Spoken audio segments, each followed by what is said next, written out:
my name is Javon Hackley. I'm the Communications Director for the Bloomberg Center for Public Innovation at Johns Hopkins, who is in a really tense situation today because I am getting to sit with a lot of my heroes.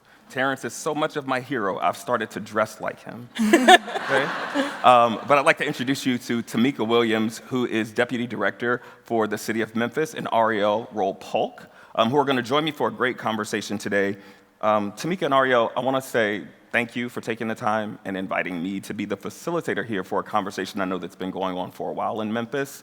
Terrence just talked about public trust in his research, and I think in Memphis what you've done does a really good job of helping folks see what it looks like when you put that trust in public service in action, number one. And number two is some of the challenges that we're all going to encounter building it. So I know that we're going to get into it really quickly, but I want everyone to remember this. Repeat after me. Say that tech is a bridge. You're not loud enough. Tech is a bridge. But people have to come first. I know that you will learn that and hear that from this group. But yeah, it deserves a round.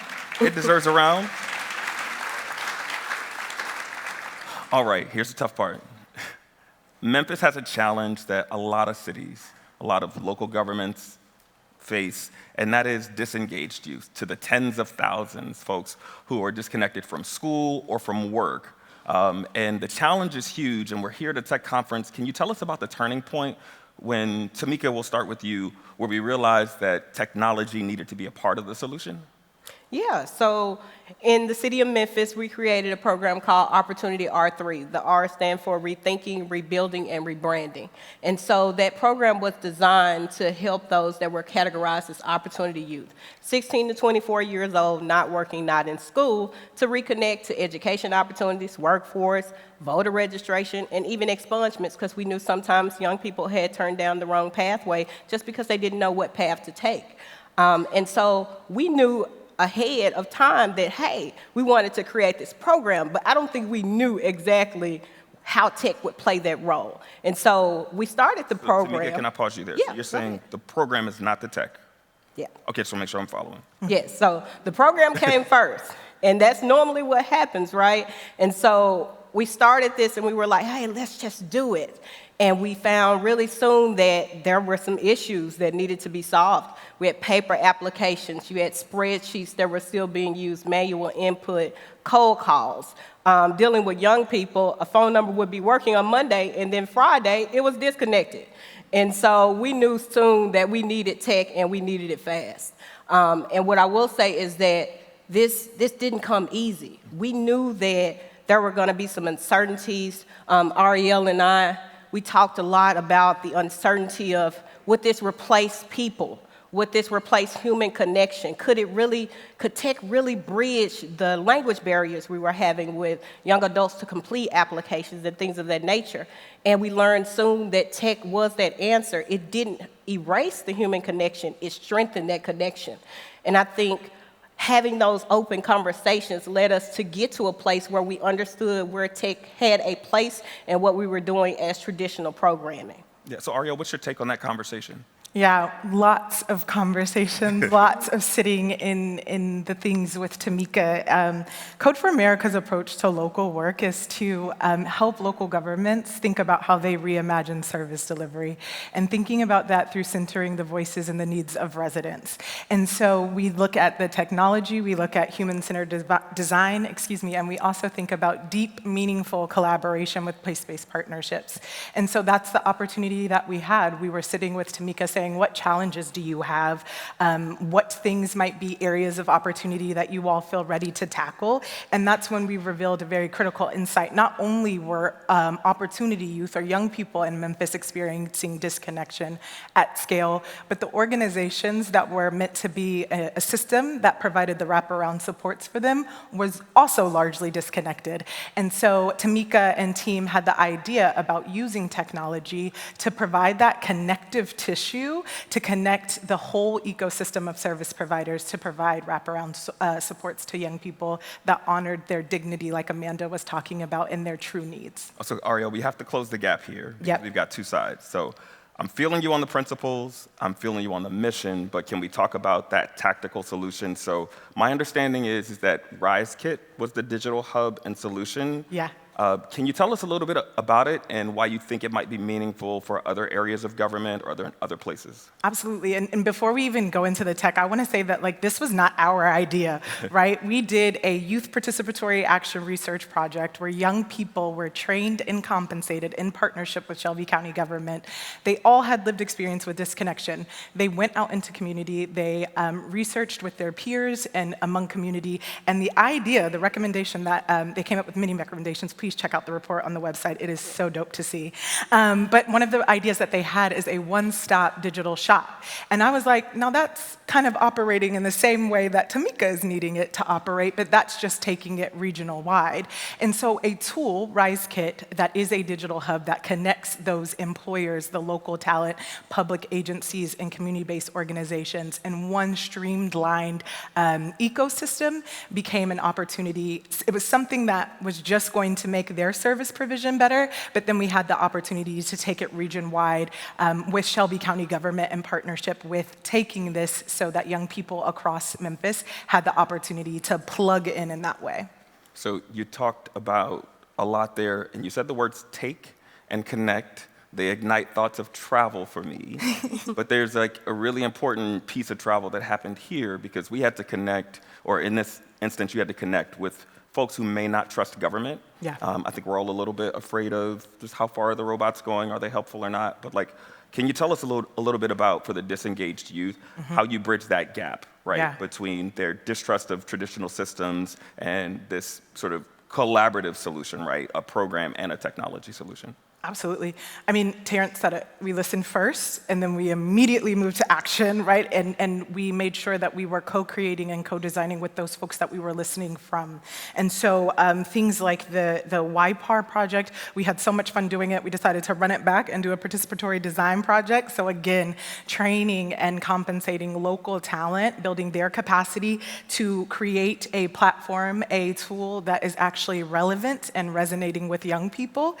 We also convene community very consistently to ensure that we're rolling out the implementation and the involvement of the digital hub. I'm from the South. My dad always said, wins follow hustle, not hype. And so one of the very cool things that we've done is really walked the walk and make sure that if anyone ever had to stand up during public comment and defend the use of this technology, they're able to say there is so much qualitative data from community that says this is not only what we need, but this is what we want at all levels, both the young people, the CBOs, and the public sector. And so this is an opportunity for us to think about how we not only walk the walk, but not talk the talk, but walk the walk with folks. And I know Tamika's going to share a little bit more about how government leads that. Well, Tamika, I'll tell you this. I learned a lot in our preparation, but I want to frame this specifically. This is your floor. I want you to teach a class, okay? So we talk about engaging a disengaged population who may not trust. What's government's role, or how should we do this? So first, I think government has to be your lead. It has to be the one to introduce the new thing that we know is not going to only help our residents, but help our communities and help our city and county. A lot of times, as an organization, you're only thinking about the organization. As an individual, you're thinking about your household and how it affects your family.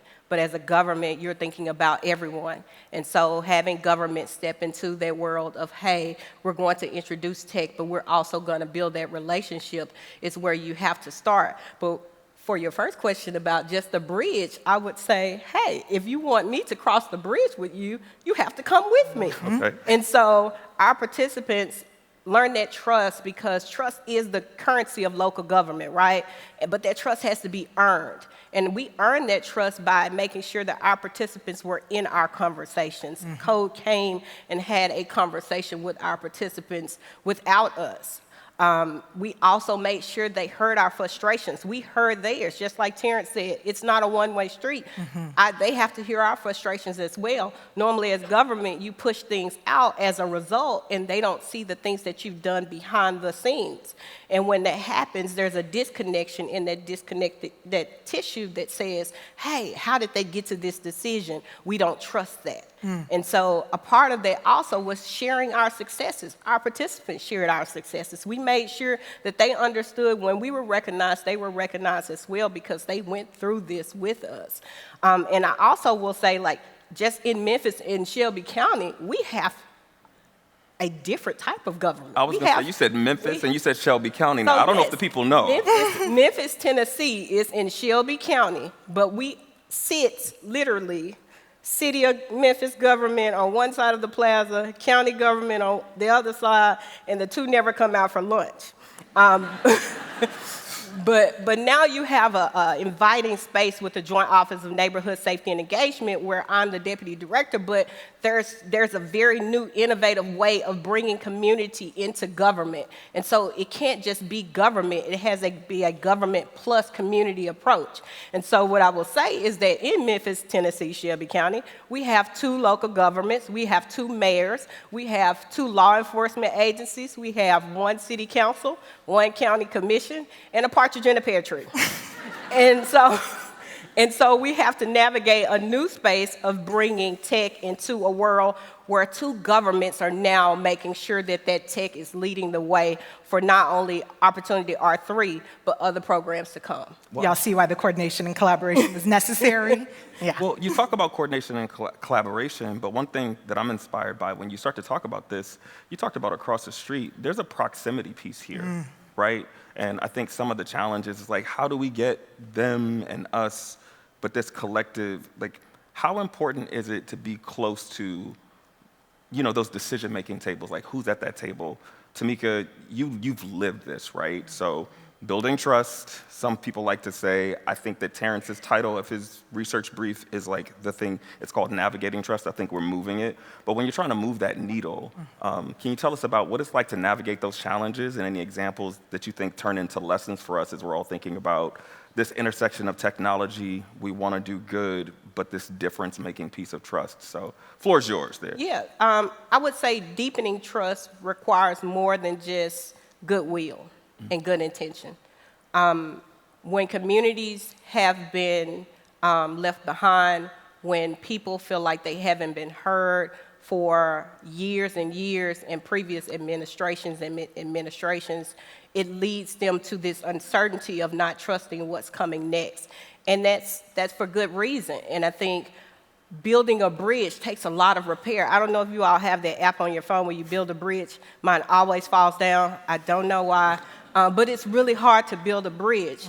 And so understanding that if that bridge had a lot of people coming along and just putting their tack on it, and it was in the wrong space for a very long time, it's going to take a lot of maneuvering to fix that bridge. And so that unaddressed trauma is going to take time. But I will say that in the city of Memphis, we've learned that you have to find your advocates. And our advocates come in the form of our organizations who are boots on the ground. You have to find those that are already making an impact on the ground. And those should be your advocates. And so we're forming those collaborations to where it's not just about your isolated silo of excellence. It's about true partnership where we can measure and use data and technology to leverage how do we strategically place our investments and our supports in our communities to make sure that the right people are getting the services that they need and so that everyone feels heard. But then also we have to go back and remember that those closest to the people and those closest to the problem are usually those closest to the solutions. And so how do we make sure that it's not just a government solution, but an everyone solution? And one thing I do know is that technology isn't looking for credit. And so if we just keep that at the forefront of our minds, we'll know that it's here to leverage our supports and make sure that people feel seen, supported, and never left behind. So Tamika, you said those a lot. And I think that like making sure that people feel seen, supported, and not leaving folks behind is an important thought. But I'm reminded, I won't sing because I'm nervous, of the lyrics of a Memphis-born artist, Aretha Franklin, who said, like a bridge over troubled water. She borrowed it, but it was good. You have a very personal, but you're like Aretha. You've got a very personal connection to this, and I think we got into this in some of our prep. If there was just one thing I'd love to leave with folks, you know, this was not about a program that triggered a job, but how did you get to do this work? Just over time, understanding that Memphis was more than just a city, it's home. And when you have home, you want to take care of home. And so for me, it was about building relationships for many, many years. You don't have a lot of people moving in and out of your city every day that you don't see, where there's 90% you're moving out in 4 years or 8 years like an administration. It doesn't happen that way. And so what I would urge people to understand is that regardless of where you are, regardless of what program you're tied to or what organization, is that those relationships that you have will be the thing that changes people's lives, not the programs. Awesome. Well, thank you both for this conversation, for being a good example of the fact that when we lead with purpose, right, when we put people first, and really are not afraid to pull on all the tools that we can do amazing things. Hopefully you all understand why they are my heroes, but I'd like to just applaud them.